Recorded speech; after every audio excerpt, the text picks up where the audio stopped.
My family betrayed me. They hid my boyfriend's betrayal and met to discuss it without me.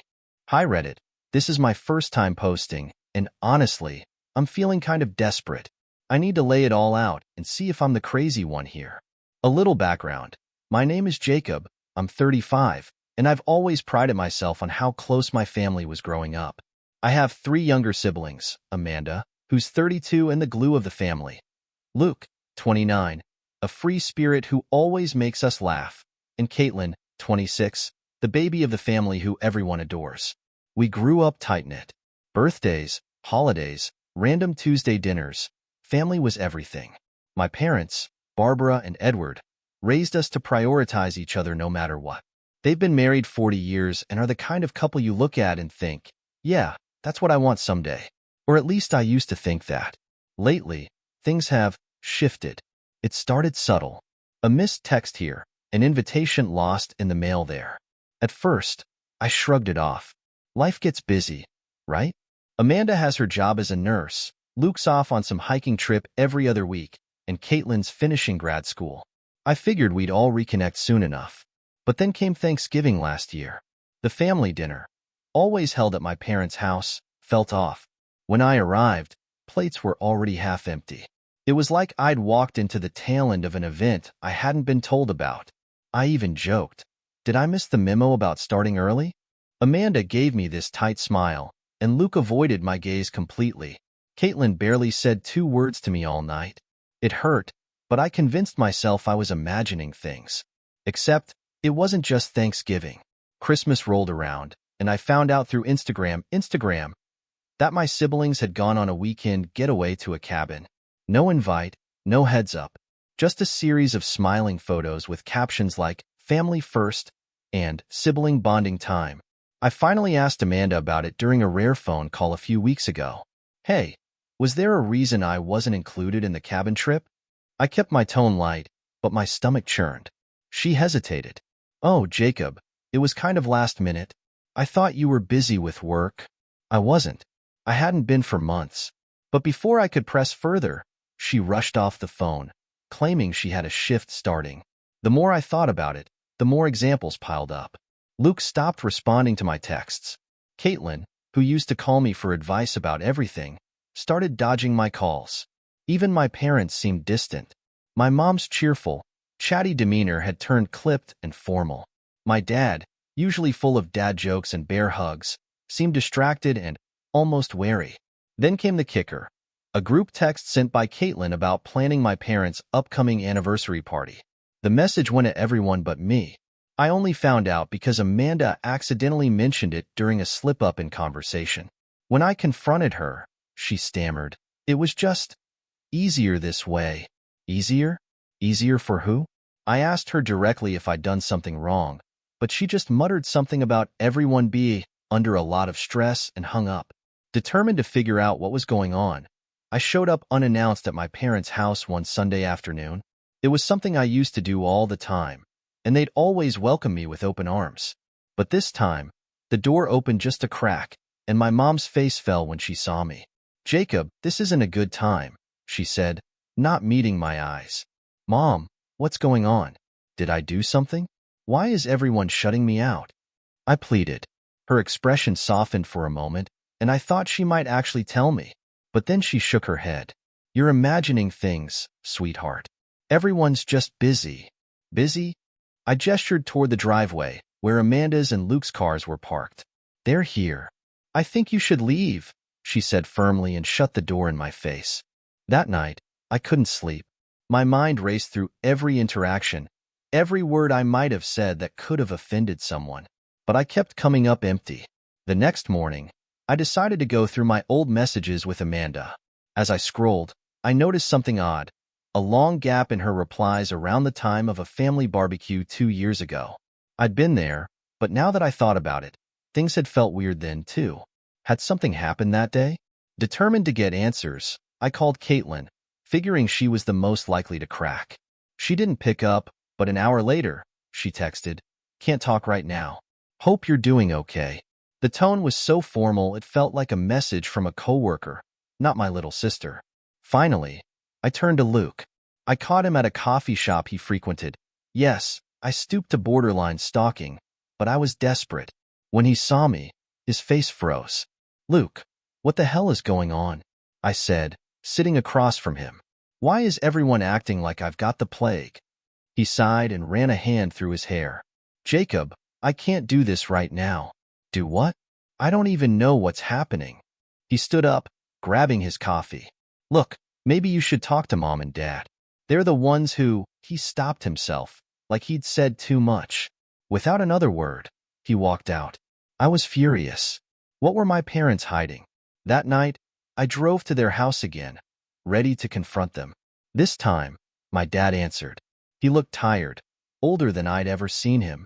Jacob, son, you need to let this go, he said quietly. Let what go? I shouted. Dad, I don't understand what's happening. Why won't anyone just tell me? He didn't respond, just shook his head and closed the door. I was at my wit's end when I got a surprising call from Luke's ex-girlfriend, Emily. We'd always gotten along, and she'd stayed friendly with the family even after their breakup. Jacob, I don't know if I should be telling you this, she began, but something weird's been going on with your family. No kidding, I muttered. Do you know what it is? She hesitated. Not exactly, but last year, I overheard Amanda talking to your mom about some incident. They stopped when I walked in, but it sounded serious. What kind of incident? I don't know, she admitted, but it seemed like they were trying to protect someone. Now I'm sitting here, staring at the walls of my apartment, trying to make sense of it all. What could I have done that was so unforgivable? And why won't anyone just tell me? Reddit, I need your advice. How do I get to the bottom of this? One evening, I was mindlessly scrolling through Instagram when I stopped cold. There it was, a picture of my entire family sitting around a long, beautifully decorated table at some ridiculously fancy restaurant. I'm talking dim lighting, gold accents, wine glasses that probably cost more than my monthly car payment. My parents, Amanda, Luke, Caitlin, even my Aunt Cheryl, who lives 2 states away, were all smiling and holding up glasses. The caption read, "Family dinner blessed." I stared at the screen, my stomach twisting. I hadn't been invited. This wasn't some casual hangout at a burger joint. They were at Le Jardin, a place I'd only heard about because it's notoriously exclusive and costs about $500 per table minimum. I knew this because a coworker once told me she'd gone there for her anniversary and had to dip into her savings account just to afford dessert. I felt humiliated. Again, not wanting to jump to conclusions, I tried rationalizing it. Maybe it was last minute, like Amanda had claimed about the cabin trip. But if it was so spontaneous, how had Aunt Cheryl managed to make it? And why was everyone dressed like they'd known about it for weeks? My fingers hovered over my phone, debating whether to text someone about it. Finally, I called my mom. She answered on the second ring, her voice warm but hesitant, like she already knew why I was calling. Jacob, how are you, sweetheart? I'm fine, I said, my voice tight. I just saw a picture of you guys at Le Jardin. When was that? There was a brief silence, just long enough to confirm that she hadn't expected me to find out. Oh, that was last night, she said lightly, like it was no big deal. It was a spontaneous decision. Spontaneous? Mom, you had Aunt Cheryl there. She lives in Michigan. Well, she was in town for the weekend, Mom said, her tone a little too breezy. We hadn't planned on doing anything fancy, but Luke suggested it and, well, you know how he loves splurging when he's in the mood. You didn't think to invite me? My voice cracked slightly, and I hated how desperate I sounded. It wasn't intentional, Jacob, she said, suddenly defensive. It all happened so fast, and we didn't want to bother you if you were busy. That word again. Busy. I wasn't buying it. Mom, you've always coordinated family plans before. What's changed? I don't know what you want me to say, she replied. It wasn't personal, but it felt personal. After we hung up, I stared at my phone for what felt like hours, the photo still burning in my mind. It wasn't just the exclusion. It was the fact that no one, not my siblings, not even Aunt Cheryl, had thought to reach out or mention it. I couldn't shake the feeling that this wasn't just forgetfulness. It was deliberate. The next day, I decided I couldn't let it go. I called Amanda. She answered after a few rings, sounding distracted. What's up, Jacob? I saw the photo of you guys at Le Jardin, I said without preamble. Why wasn't I invited? There was a long pause, and then she sighed. Jacob, it wasn't like that. We didn't think you'd want to come. Why wouldn't I want to come? I snapped. You didn't even ask. Look, I don't know what to tell you, she said, her voice tinged with annoyance. It was spur of the moment, and it just happened. It just happened? Do you know how ridiculous that sounds? Maybe you should talk to Mom about this, she said, clearly eager to end the call. I've got a lot going on right now. Before I could say anything else, she hung up. I threw my phone onto the couch, frustration boiling over. I knew I wasn't going to get a straight answer from her, so I decided to confront Luke next. I caught him outside his apartment that evening as he was heading to his car. He looked surprised to see me, but not in a good way. Jacob, he said, his voice strained. What are you doing here? I want to talk about the dinner, I said, cutting to the chase. Why wasn't I invited? He rubbed the back of his neck, avoiding eye contact. It wasn't my call, man. Mom and Amanda put it together. Bullshit, I said. Amanda told me you suggested it. He froze for a second, then muttered, Look, I don't want to get into this right now. No, you're going to get into it, I said, stepping closer. I'm sick of being left out. If I did something to piss everyone off, just tell me. It's not like that, he said, but his tone wasn't convincing. It's complicated. Then explain it to me, I said, my voice rising. I deserve to know why my own family is shutting me out. He sighed heavily. It's not my place to say, Jacob. You should really talk to Mom and Dad. Before I could press further, he got into his car and drove off, leaving me standing there, angrier than ever. What the hell was so complicated that no one could just tell me? That night, I couldn't sleep. I kept replaying the conversations in my head, trying to piece together the puzzle. My frustration turned into paranoia. Were they hiding something about me? Or was it something about them? The thought that there might be some deep, dark family secret they were keeping from me made my stomach churn. The next day, I decided to stop playing nice. If they weren't going to give me answers willingly, I'd find them myself. I started by checking Facebook and Instagram for any posts I might have missed. I found nothing suspicious, but then I remembered something. My mom's friend Linda. She's a notorious gossip and always posts about her outings with my parents. Sure enough, I found a post from her, dated a week before the dinner, talking about how excited she was for a special family reunion at Le Jardin. A week. They'd planned this dinner at least a week in advance, and they'd lied to my face about it being spontaneous. My chest tightened as I stared at the screen. This wasn't just an oversight. They had deliberately excluded me. Feeling emboldened by the discovery, I decided to confront my parents directly. I showed up at their house unannounced, my heart pounding as I knocked on the door. My dad answered, looking surprised but not particularly pleased to see me. Jacob, he said cautiously, what are you doing here? We need to talk, I said, pushing past him into the house. My mom was sitting in the living room, and she looked equally uneasy when she saw me. Jacob, honey, this isn't a good time, she said, but I ignored her. I know you lied to me, I said, my voice shaking. The dinner at Le Jardin wasn't spontaneous. Linda posted about it a week before it happened. My mom's face went pale, and she glanced at my dad, who looked like he wanted to be anywhere else. Why are you shutting me out? I demanded. What did I do to deserve this? You didn't do anything, my mom said quickly, but her voice was unconvincing. Then why is everyone treating me like I don't exist? I shouted. Why won't anyone just tell me the truth? My dad sighed and rubbed his temples. Jacob, it's complicated. There's that word again, I said bitterly. Why can't anyone just explain it to me? My mom stood up, her expression a mix of guilt and frustration. Because it's not that simple, Jacob. There are things you don't understand. Then help me understand, I said, my voice cracking. I'm your son. Don't I deserve that much? She looked like she was about to say something, but then she shook her head and walked out of the room. My dad just stood there, avoiding my gaze. I think you should go, he said quietly. I left, feeling more confused and hurt than ever. What could possibly be so terrible that my entire family felt the need to hide it from me? I'm starting to feel like I don't even know them anymore. Reddit, I need your help.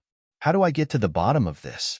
It's hard to explain how it feels to be excluded by your own family. At first, I thought it was all in my head, that maybe I was overreacting. But now, it's undeniable.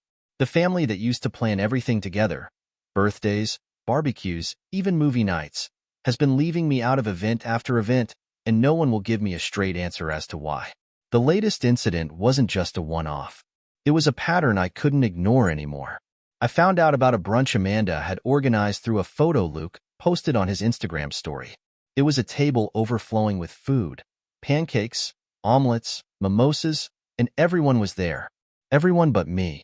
Mom, Dad, Amanda, Luke, Caitlin, even her boyfriend Mark, who has only been in the picture for a few months. They all looked so happy, laughing, clinking glasses like they didn't have a care in the world.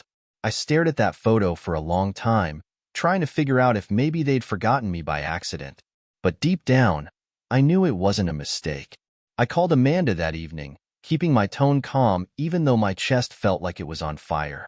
Hey, I saw the brunch you guys had. Looked fun. She hesitated for a second before answering. Oh, yeah. It was nice. Why wasn't I invited? I asked, cutting straight to the point. There was no use dancing around it anymore. There was a pause, and then she gave me the same line I'd heard too many times. It was kind of last minute. I didn't think you'd want to come. Why wouldn't I want to come? I snapped. You didn't even ask. Jacob, it wasn't like that, she said defensively. It was just a casual thing. No big deal. No big deal. That phrase kept bouncing around my head long after we hung up. No big deal to her. Maybe, but to me, it felt like another brick being added to the wall that was growing between me and my family. It didn't stop there. A few weeks later, I overheard Caitlin talking to Luke on the phone. She didn't know I was nearby because I'd stopped by Luke's apartment unannounced to return some tools I'd borrowed. She was on speakerphone, and her voice carried through the living room. Did you book the house yet? She asked. Mom said she wants the one with the hot tub. Yeah, I reserved it yesterday, Luke replied. 3 bedrooms, right on the beach. My stomach dropped. I knew they weren't talking about a house for all of us. No one had mentioned a beach trip to me. I waited for Luke to get off the phone, my heart pounding with a mix of anger and hurt. What's this about a beach house? I asked, trying to keep my tone casual, though my voice trembled slightly. He froze for a moment before saying, Oh, it's just something Caitlin and I are planning for Mom and Dad's anniversary. Nothing big. Nothing big? Sounds like a weekend trip, I said, my chest tightening. Why didn't anyone tell me? Luke avoided my gaze. We weren't sure if you'd be interested. Why wouldn't I be interested? I'm part of this family, aren't I? Jacob, don't make this into something it's not, he said, his tone dismissive. It's just a little getaway. No big deal. There it was again. No big deal. Except it was a big deal. The house they rented wasn't cheap. I Googled it later and saw that it cost over $2,000 for the weekend. It wasn't some spur-of-the-moment thing. It had been planned well in advance. And yet, I was left out. Again. By this point, the exclusion wasn't just hurtful. It was infuriating. I decided to confront my parents directly, hoping they'd at least have the decency to give me an honest answer. I drove to their house one evening, unannounced, and found them sitting in the living room watching TV. They looked surprised to see me but quickly masked it with polite smiles. Jacob, what a nice surprise, Mom said, getting up to give me a hug. Dad stayed seated, his expression unreadable. I need to talk to you, I said, skipping the pleasantries. Why am I being left out of family events? Mom's smile faltered, and she exchanged a quick glance with Dad. What are you talking about, sweetheart? You know exactly what I'm talking about, I said, my voice rising despite my efforts to stay calm. The brunch, the beach house, the dinners. Why is everyone leaving me out? Mom sighed and sat back down, folding her hands in her lap. Jacob, no one is leaving you out. You're imagining things. Imagining things? I repeated, my anger bubbling to the surface. Do you think I'm stupid? I've seen the photos. I've heard the conversations. This isn't a coincidence. Dad finally spoke up, his voice low and measured. Son, You're reading too much into this. Everyone's just busy, and plans don't always include everyone. It's not personal. Not personal? I said, my voice shaking. It feels pretty damn personal when I'm the only one being excluded. Mom stood up and put a hand on my shoulder, but I shrugged it off. Jacob, you need to let this go, she said softly. We're all just trying to do what's best for the family. What's best for the family? I repeated, my chest tightening. What does that even mean? Am I not part of this family anymore? She didn't answer. Instead, she looked away, her expression filled with something I couldn't quite place. Guilt? Sadness? I couldn't tell, and it only made me angrier. If you're not going to tell me the truth, then fine, I said, stepping back toward the door. But don't expect me to keep pretending everything's okay. I left without waiting for a response, slamming the door behind me. As I drove home, my mind raced with questions. What could possibly justify this kind of treatment? What had I done that was so unforgivable? And why wouldn't anyone just tell me the truth? The isolation wasn't just affecting my relationships with my family. It was affecting every part of my life. I found myself withdrawing from friends, avoiding social situations because I couldn't shake the feeling that everyone was secretly judging me or talking behind my back. I started second-guessing everything I said and did, wondering if I was somehow the problem. But no matter how much I blamed myself, I couldn't ignore the facts. My family was deliberately excluding me, and I had no idea why. Reddit. I'm at my wit's end. How do I get them to finally tell me the truth? It was an ordinary Friday night when my world fell apart. I had just finished another long, lonely evening of scrolling through social media. I wasn't looking for anything in particular, just trying to distract myself from the growing sense of alienation I'd been feeling. The exclusion, the cold shoulders, the vague excuses from my family. It all still stung, but I'd almost resigned myself to the idea that I might never get answers. Then, as I mindlessly flipped through Instagram stories, I froze. It was a screenshot posted by a cousin, Melanie, who I hadn't seen in months. She had a habit of oversharing online, and usually it was harmless stuff. Pictures of her dog, memes, and motivational quotes. But this time, it wasn't harmless. This time, it was a screenshot of a group chat. The chat's title jumped out at me like a slap to the face. Family Time Without Jack? For a second, I thought I was imagining it. I squinted at the screen, rereading it over and over. There it was, plain as day. Underneath the title was a list of participants. My mom, dad, Amanda, Luke, Caitlin, and even Aunt Cheryl. My entire family was in this group chat. Everyone except me. My chest tightened as I read the messages visible in the screenshot. They were casually discussing plans for some kind of barbecue. Amanda had sent a message that read, "Let's keep it low-key this time. Don't want him finding out." Another message from Caitlin followed. "Yeah, last time was way too close." Mom almost spilled. I felt like I'd been punched in the gut. This wasn't just exclusion. This was a deliberate, coordinated effort to keep me out of family events. And they'd even gone so far as to create a group chat specifically for that purpose. I stared at the screenshot for what felt like hours, my hands trembling. My mind raced with questions. Why would they do this? What had I done to deserve being treated like this? And what were they so desperate to hide? The anger came first. A hot, burning rage that made my hands shake and my vision blur. I wanted to call them all right then and there, to scream at them, to demand an explanation. But then the sadness hit. A deep, hollow ache in my chest as the reality sank in. My own family didn't want me around. They were actively plotting to exclude me, and they didn't even have the decency to hide it well. I took a screenshot of Melanie's post before it disappeared, just in case she realized her mistake and deleted it. Then, unable to sit still, I paced around my apartment, trying to make sense of it all. The next morning, I called Melanie. She answered on the third ring, sounding cheerful. "Hey, Jack. What's up?" I didn't bother with pleasantries. "Melanie, what the hell is family time without Jack?" There was a long pause on the other end of the line. When she finally spoke, her voice was hesitant. "Oh, you saw that?" "Yeah, I saw it," I said, my voice shaking. "What is it? Why does it exist?" "Jack, I don't think it's my place to say," she stammered. You should really talk to your parents. Don't give me that bullshit, Melanie. I snapped. You're in the chat too. What's going on? She sighed heavily. Look, I didn't mean for you to see that. I was just trying to share something fun with my friends. I didn't think. Just tell me, I interrupted. Why is my entire family in a group chat designed to exclude me? She hesitated again, and I could almost hear her weighing her options. Finally, she said, It's complicated, Jack. I think you should talk to your mom. I didn't even bother calling my mom. I drove straight to my parents' house, my heart pounding with a mix of anger and dread. When I arrived, I didn't knock. I just walked in. My mom was in the kitchen, and she looked up in surprise when she saw me. Jack, what are you doing here? She asked, her voice a little too cheerful. We need to talk, I said, my voice cold. What the hell is family time without Jack? Her face went pale. For a moment, she looked like she was going to deny it, but then she sighed and set down the dish she was holding. Where did you hear about that?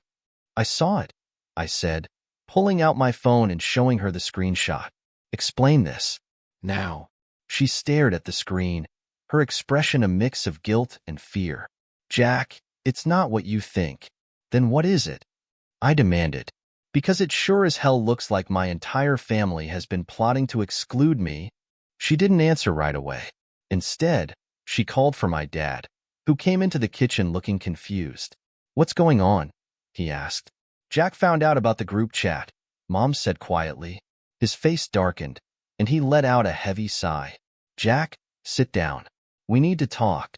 I didn't sit. I stood there, arms crossed, glaring at both of them. I'm not sitting until you explain what the hell is going on. My dad exchanged a glance with my mom before finally speaking. Look, son, this isn't easy to say, but we thought it was best for everyone. Best for everyone? I repeated, my voice rising. What does that even mean? Best for everyone to cut me out of the family?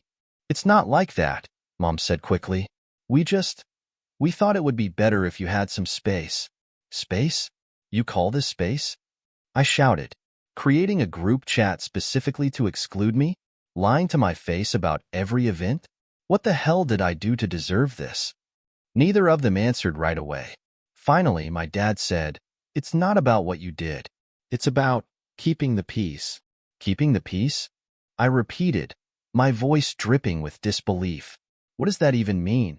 Jack, there are things you don't understand, Mom said, her voice trembling. We didn't want to hurt you, but we thought this was the best way to handle things. Handle what? I shouted. What are you hiding from me?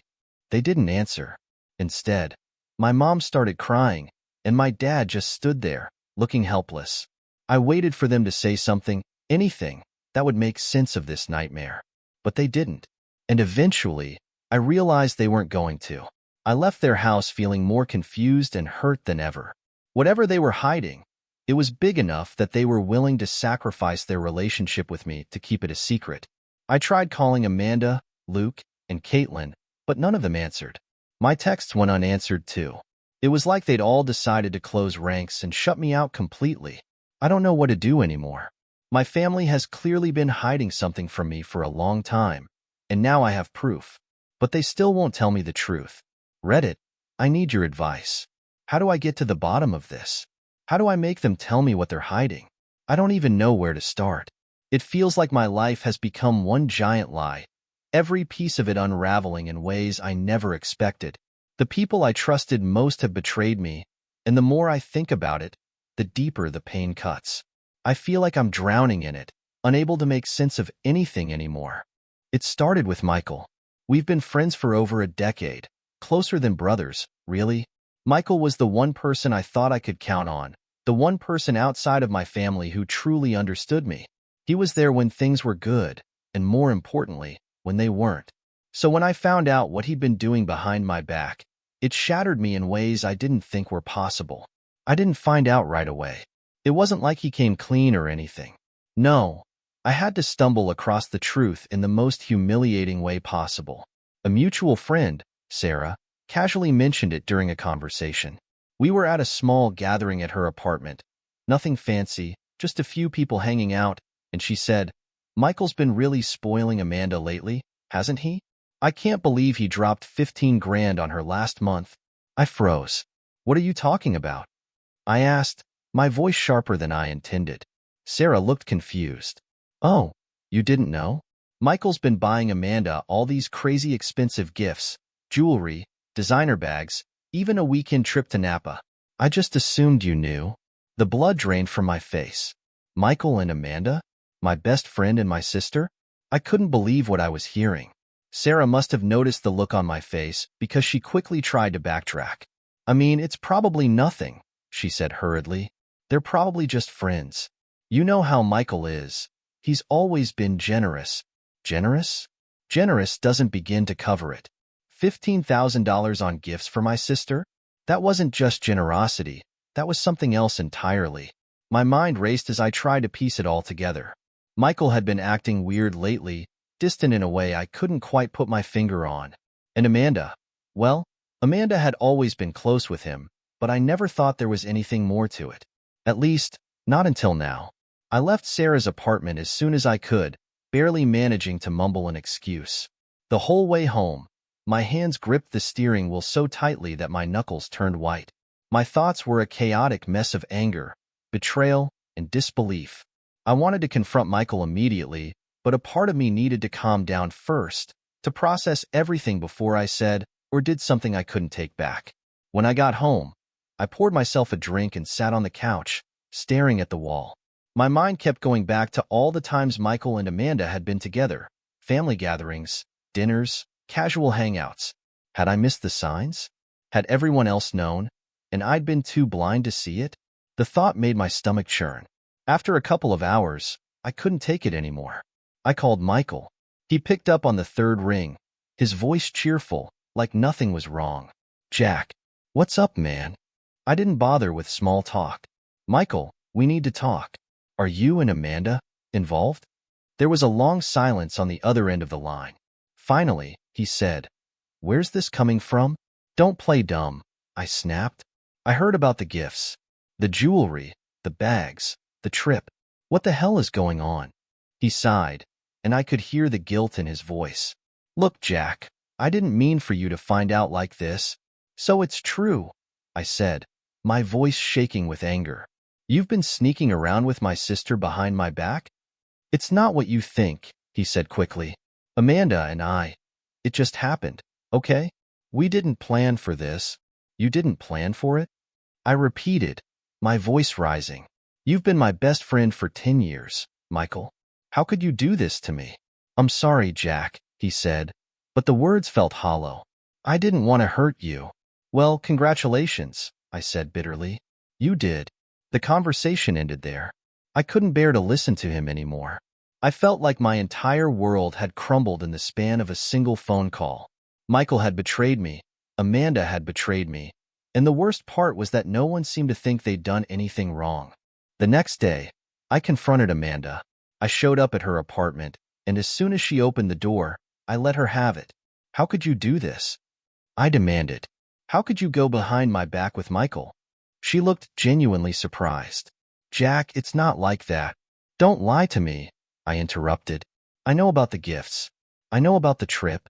Just tell me the truth. She hesitated for a moment before sighing. Fine. Yes, Michael and I are seeing each other. But it's not what you think. Not what I think. I repeated, my voice dripping with sarcasm. What am I supposed to think, Amanda? That my sister and my best friend hooking up behind my back is totally normal? Jack, I'm sorry, she said, and for a moment, I thought she might actually mean it. But then she added, we didn't tell you because we knew you'd react like this. Oh, so this is my fault now? I said, my voice rising. You didn't tell me because you knew what you were doing was wrong. It's not wrong, she insisted. Michael and I care about each other. Why can't you just be happy for us? Happy for you? I said incredulously. You've got to be kidding me.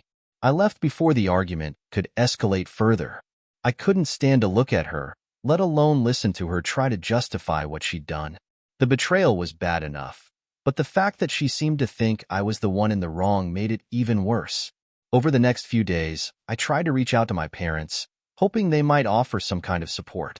But when I told them what had happened, Their reaction was underwhelming. "Jack, you need to let this go," my mom said, her tone annoyingly calm. "Amanda and Michael are adults. They can make their own decisions. But what about me?" I said, my voice cracking. "Don't I matter? Doesn't it matter that they betrayed me?" "Jack, no one's trying to hurt you," my dad said. "Sometimes things just happen." Their words felt like a slap in the face. I'd expected them to be on my side, to understand how hurt I was. Instead, they acted like I was being unreasonable, like I was the one causing problems. It was the final straw. I stopped talking to all of them, Michael, Amanda, my parents, everyone. I needed time to think, to process everything that had happened. The pain of betrayal was too much to bear, and I couldn't deal with it while they were still in my life.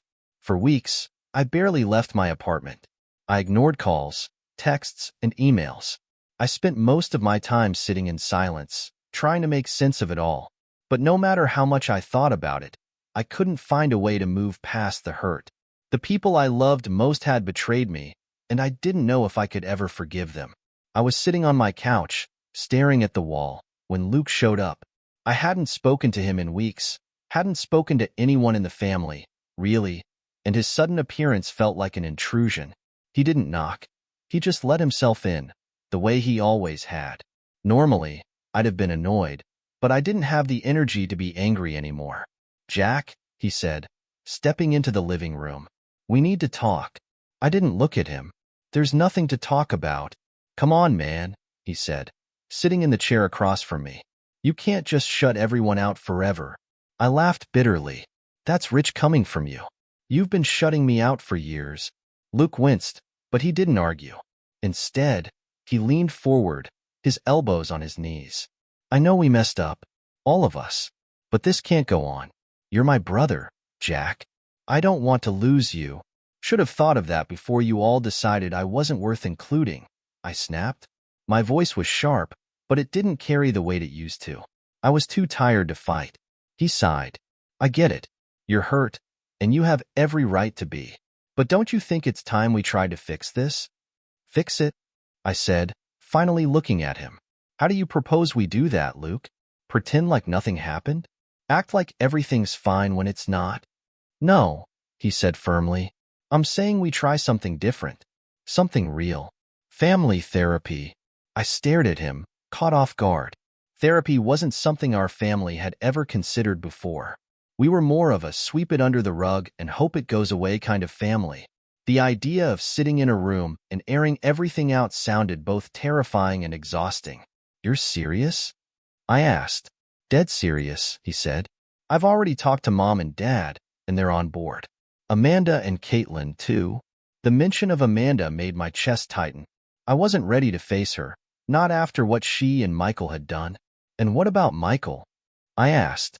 "Is he going to be part of this little therapy experiment?" "No," Luke said. "This is about family. Just us." I looked away, the anger bubbling up again. "Why now, Luke? Why is this suddenly so important to you?" "Because I'm tired of seeing you like this," he said, his voice soft. "You've always been the strong one, Jack, the one who held us together. And now you're falling apart and it's killing me." His words caught me off guard. Luke wasn't usually one for emotional honesty, and hearing him speak so openly made me pause. Still, I wasn't ready to forgive him, or anyone else.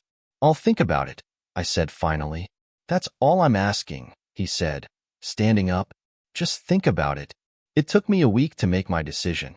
I spent most of that time pacing around my apartment, going back and forth in my mind. Part of me wanted to tell Luke to shove his therapy idea where the sun doesn't shine, but another part of me, the part that missed my family, despite everything, knew he was right. We couldn't keep going like this. When I finally called him, he sounded relieved. "Thank you, Jack. You don't know how much this means to me." "Don't thank me yet," I said. "I'm only agreeing on one condition. No more secrets. No more lies. Everything comes out in that room, or I'm done. For good." "Deal," he said without hesitation. The first therapy session was awkward as hell. We met at a cozy office downtown, the walls lined with bookshelves and abstract art. Our therapist, a woman named Dr. Evelyn Hart, greeted us with a warm smile that did little to ease my nerves. We sat in a circle, me, Mom, Dad, Luke, Amanda, and Caitlin. No one looked at each other. The tension in the room was palpable. "Thank you all for being here," Dr. Hart began. "I know this isn't easy, but the fact that you're all willing to come together shows how much you care about each other." I almost laughed. "If we cared so much, we wouldn't be here. Why don't we start by letting each of you share what brought you here today?" she continued. "Jack, would you like to go first?" I hesitated, my eyes fixed on the floor. "Finally," I said, "I'm here because my family decided I wasn't worth including. They shut me out of everything. Brunches, vacations, dinners, and when I asked why, all I got were lies." Amanda shifted uncomfortably in her seat, but no one interrupted. "I found out about the group chat," I added, my voice hardening. "The one called Family Time Without Jack. That was the final straw." Dr. Hart nodded. "Thank you for sharing that, Jack. That sounds incredibly painful. Would anyone like to respond?" The silence was deafening. Finally, Luke spoke up. "He's right. We did shut him out. And it wasn't fair." I glanced at him, surprised. I hadn't expected him to admit it so openly. "Why?" I asked, my voice cracking. "Why did you do it?" Luke sighed. "We thought we were protecting you." "Protecting me from what?" I snapped. There was a long pause before Mom finally spoke. "From yourself," she said softly. I stared at her, dumbfounded. "What the hell does that mean?" "Jack, you've always been so strong," she said, her eyes filling with tears. "But after everything with Michael and Amanda, we didn't know how to help you. We thought giving you space would make it easier." "Easier for who?" I shot back. "Because it sure as hell didn't make it easier for me." The session went on like that, with truth slowly spilling out like water from a leaky faucet. Each revelation was like a punch to the gut, but at the same time, it felt good to finally hear the words out loud. By the end of the session, I was emotionally drained. But for the first time in months, I felt a tiny glimmer of hope. Maybe, just maybe, we could fix this. As we left the office, Luke put a hand on my shoulder. "Thanks for giving this a chance," he said. "Don't thank me yet," I said. "This is just the beginning." And it was. There were still so many wounds to heal, so many questions to answer. But at least now, we were finally talking. For the first time in a long time, I felt like there was a chance, however small, that we might be able to find our way back to each other. The therapy sessions were opening doors I hadn't even realized were locked, and while it was exhausting, it was also clarifying. After our second session, my mom, Linda, asked if we could speak privately. It was unusual for her to single me out like that. She'd been avoiding direct conversations for months, but I agreed, curious about what she had to say. We sat down in the kitchen after everyone else had left. The room was quiet except for the faint ticking of the clock on the wall. My mom fidgeted with her hands, something she rarely did, and I could see the weight of whatever she wanted to say in her eyes. "Jack," she began, her voice trembling slightly. "I need to explain something to you. About everything." I nodded, leaning back in my chair, bracing myself for whatever was coming. "When I was younger, before I met your father, I was in a relationship that, well, it changed me," she said. She looked away, her gaze settling on the corner of the table. "I was betrayed in a way that I wouldn't wish on anyone. My fiancé cheated on me with someone I trusted, and when I found out, it broke me." I blinked, surprised. My mom had never talked about her life before my dad. It was almost like her existence began the moment they met. "I thought I had moved past it," she continued. "But when everything happened with Michael and Amanda, it brought back all those feelings. The fear, the anger, the shame. It all came rushing back." Her voice cracked, and she took a deep breath to steady herself. "I thought I was protecting you by keeping quiet, by encouraging the family to give you space. But looking back, I see now that I was just projecting my own trauma onto you. And I'm so sorry." Her words hung in the air, heavy and raw. I didn't know what to say. Part of me wanted to yell, to tell her that her past wasn't an excuse for how she treated me. But another part of me, the part that still loved her, despite everything, understood. "I wish you just told me," I said finally, my voice quieter than I intended. I felt like everyone was against me, like I didn't matter. You matter, Jack, she said, her eyes filling with tears. You've always mattered. I let my own pain blind me, and I'm so sorry for that.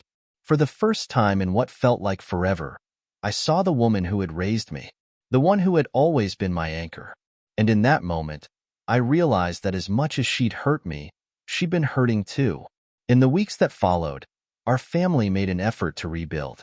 Luke suggested creating a new tradition, monthly dinners where we could openly discuss anything that was bothering us. At first, I was skeptical.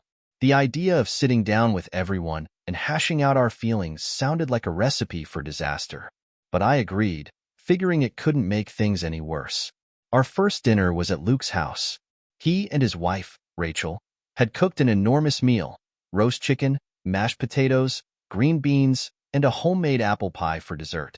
It was the kind of meal that felt warm and comforting, even if the conversation wasn't. We all sat around the table, the air thick with unspoken tension. Dr. Hart had suggested starting with something small, so Luke kicked things off by talking about a work issue he'd been dealing with. It was surprisingly mundane, but it broke the ice. When it was my turn, I hesitated. I wasn't sure how much I wanted to share. But then I thought about the promises we'd made in therapy. The promise to be honest, to stop hiding behind lies and secrets. I'm still angry, I admitted, my eyes fixed on my plate. Not just about Michael and Amanda, but about how everyone handled it. I felt like you all abandoned me when I needed you the most. There was a long silence before Amanda spoke. You're right, she said, her voice barely above a whisper. We did abandon you, and I'm so sorry for that. I looked up, surprised. Amanda wasn't one to apologize easily, and the vulnerability in her voice caught me off guard. I thought I was doing the right thing, she continued, but I was wrong. And I hate that I hurt you. Her words felt genuine, and for the first time in months, I felt a flicker of hope. Maybe we really could fix this. As the dinners continued, so did my personal healing. I started going to therapy on my own, something I'd resisted for a long time. Dr. Hart helped me unpack not just the pain of recent events, but also the deeper wounds I hadn't realized I was carrying. Slowly, I began to rebuild my confidence, piece by piece. One day, I received a letter from Michael. It was unexpected. I hadn't spoken to him since our blowout argument, but I opened it, curious about what he had to say. In the letter, he apologized. He admitted that what he'd done was selfish and thoughtless, and that he regretted the pain he'd caused me. He didn't make excuses. He simply owned up to his actions and asked for my forgiveness. I sat with the letter for a long time, rereading it several times. Forgiveness wasn't something that came easily to me, especially not after everything that had happened. But as I sat there, I realized that holding on to my anger wasn't helping me. It was only keeping me stuck in the past. I didn't respond to the letter, but I decided to let it go. Michael wasn't part of my life anymore, and that was okay. I didn't need his friendship to move forward. A few weeks later, I received another letter, this time from a family friend named Tom. Tom had been a close friend of my parents for years, almost like an honorary uncle. His letter was brief but revealing. He wrote that he had known about Michael's infidelity long before I did. He had seen Michael and Amanda together at a restaurant and had confronted my mom about it. But instead of telling me, she had asked him to keep quiet. I thought I was doing the right thing by respecting her wishes, he wrote. But looking back, I realize I should have told you. You deserve to know the truth. Reading his letter brought back a rush of emotions: anger, betrayal, sadness. But it also brought clarity. My family's actions, as misguided as they were, had come from a place of fear and trauma. They weren't trying to hurt me. They were trying to protect themselves in the only way they knew how. As we continued our monthly dinners, the walls between us began to crumble. We talked openly about our mistakes, our fears, and our hopes for the future. It wasn't easy. There were still moments of tension and disagreement, but it felt real.